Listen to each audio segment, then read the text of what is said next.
शर्मा, आप देख रहे हैं SK9 न्यूज। स्वागत है आपका हमारे खास प्रोग्राम की शुरुआत हम यहाँ पर कर रहे हैं एग्जिट पोल से, चुनावी नतीजों से। देश भर में अभी तक चुनाव माहौल देखने को मिला।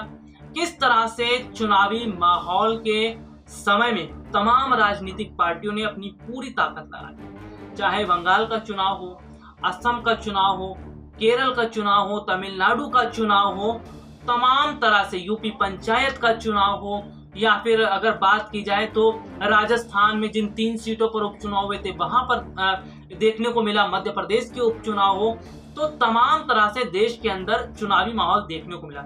लेकिन अब राजनीतिक पार्टियों की नजर देखिए किस पर है, वो नतीजों पर, क्योंकि अब चुनाव के जो नतीजे हैं वो 2 मई को आएंगे और 2 मई को पूरी पिक्चर क्लियर हो जाएगी कि जनता क्या बदलाव कर रही है, जनता के मन में क्या है और जनता आखिरकार अब किसे आगे बढ़ाने की कोशिश कर रही है, किस राजनीतिक पार्टी के साथ जा रही है। चलिए अगर मैं बात कर लेता हूं नतीजों की, तो 2 मई को तो नतीजे आएंगे, लेकिन उससे पहले जो ओपिनियन पोल सामने आ रहे हैं, जो एग्जिट पोल सामने आ रहे हैं, वो क्या इशारा कर रहे हैं, वो किसकी और कहां पर सरकार बना है, ये मेरे पास कुछ रिपोर्ट है, कुछ जानकारियां हैं, जिसमें मैं आपको बताऊंगा कि बहुत सारे एग्जिट पोल अलग अलग तरह के दावे कर रहे हैं। लेकिन अगर मैं बात करूं, पश्चिम बंगाल बहुत मेन है, बहुत खास इसलिए रहेगा क्योंकि खास तौर पर बड़ी टक्कर टीएमसी और बीजेपी के बीच।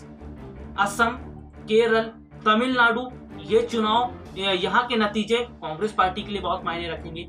चलिए मैं बात कर रहा था आंकड़ों की, तो देखिए सबसे पहले बात कर लेते हैं। दरअसल पश्चिम बंगाल को लेकर जो बात कही जा रही है उसमें यह है कि पश्चिम बंगाल में टीएमसी और बीजेपी दोनों के बीच कड़ी टक्कर है। हालांकि आधे से ज्यादा जो एग्जिट पोल है वो ये संकेत दे रहे हैं कि बीजेपी पर टीएमसी भारी पड़ रही है, यानी एक बार फिर ममता बनर्जी की सरकार पश्चिम बंगाल के अंदर बनती हुई दिखाई दे रही है। हालांकि अगर मैं बात करूं, पश्चिम बंगाल का चुनाव टीएमसी और बीजेपी के अलावा एक वजह से और मायने रखेगा, प्रशांत किशोर की वजह से। प्रशांत किशोर की रणनीतियां कभी भी फेल साबित नहीं हुई, तो ऐसे में अगर बात की जाए तो प्रशांत किशोर की जो रणनीतियां हैं अगर वो कामयाब होती हैं तो जाहिर सी बात है कि जो चुनाव है वहां पर जीत होगी पूरी तरह से ममता बनर्जी की। चलिए अगर अन्य की स्थितियों की मैं बात कर लेता हूं, तो अन्य जगहों पर क्या देखने को मिल रहा है, जिस तरह से स्थितियां यहाँ पर बन रही है वो कुल मिलाकर देखिए, मेरे पास एक रिपोर्ट भी है जो ये इशारा कर रही है, जो ये बता रही है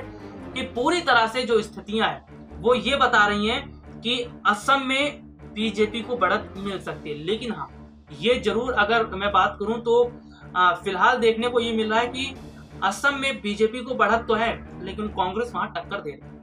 चलिए बात करते हैं आगे केरल की, तो केरल में बीजेपी को झटका लग रहा है, तमिलनाडु में डीएमके के आने की उम्मीद है। तो ये कुल मिलाकर एग्जिट पोल, ओपिनियन पोल दावा कर रहे हैं। हालांकि एग्जिट पोल है, ओपिनियन है, अलग अलग तरह से दावे कर रहे हैं, लेकिन सबको जो चुनावी नतीजे हैं उस पर इंतजार है। पश्चिम बंगाल की बात करते हैं तो पश्चिम बंगाल में क्या देखने को मिल रहा है, बीजेपी नेताओं को थोड़ी सी सुगबुगाहट हो चुकी है कि वहां पर झटका लग सकता है।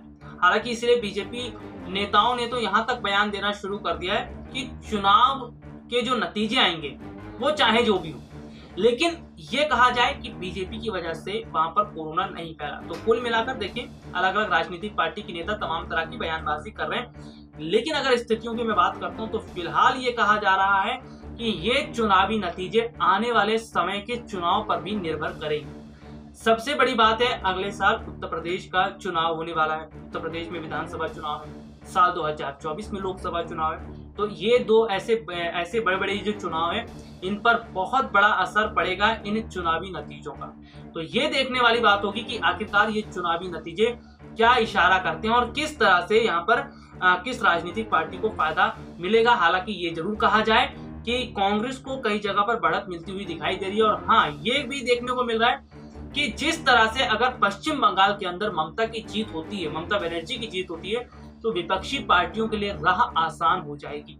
विपक्षी पार्टियां एक बार फिर ऊपर उठने की कोशिश करेंगी, लेकिन ये तभी संभव होगा जब 2 मई के नतीजों में कांग्रेस को माफ कीजिएगा, टीएमसी को बड़ी बढ़त मिल जाएगी। तो यहाँ पर जिस तरह से देखने को मिला कि ये एग्जिट पोल जो है वो तो बता ही रहे हैं लेकिन चुनावी नतीजे आने वाले समय के जो चुनाव है उस पर भी बहुत ज्यादा निर्भर करेगा, बहुत ज्यादा वो जो है देखने को मिलेगा कि आने वाले समय में और जो चुनाव है वहां पर किस राजनीतिक पार्टी को जीत मिलती है।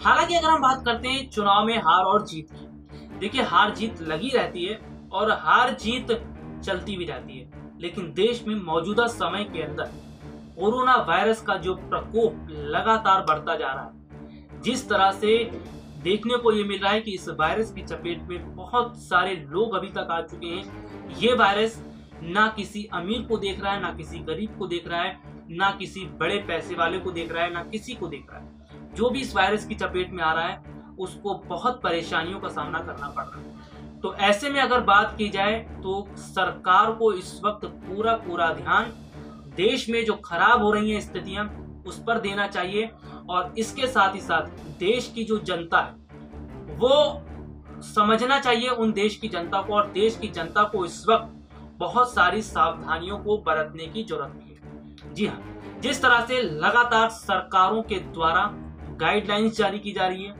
नियम जारी किए जा रहे हैं, और सरकार जिन आदेशों को पालन करने की बात कह रही है, जनता उन आदेशों का पालन करे, उन नियमों का पालन करे, क्योंकि इस वक्त देश की स्थिति बहुत ज्यादा खराब है। कोरोना वायरस का प्रकोप पूरे देश में फैल चुका है, और ऐसे में लोगों को जरूरत के समय ही घर से बाहर निकलें, अगर ज्यादा जरूरत हो तभी निकलें। और इसके बाद अगर बात करूं तो लोगों को बार बार अपने हाथों को सैनिटाइज करना, साबुन से हाथ धोना, और इसके साथ ही साथ एक बहुत जरूरी बात है, मुंह पर मास्क।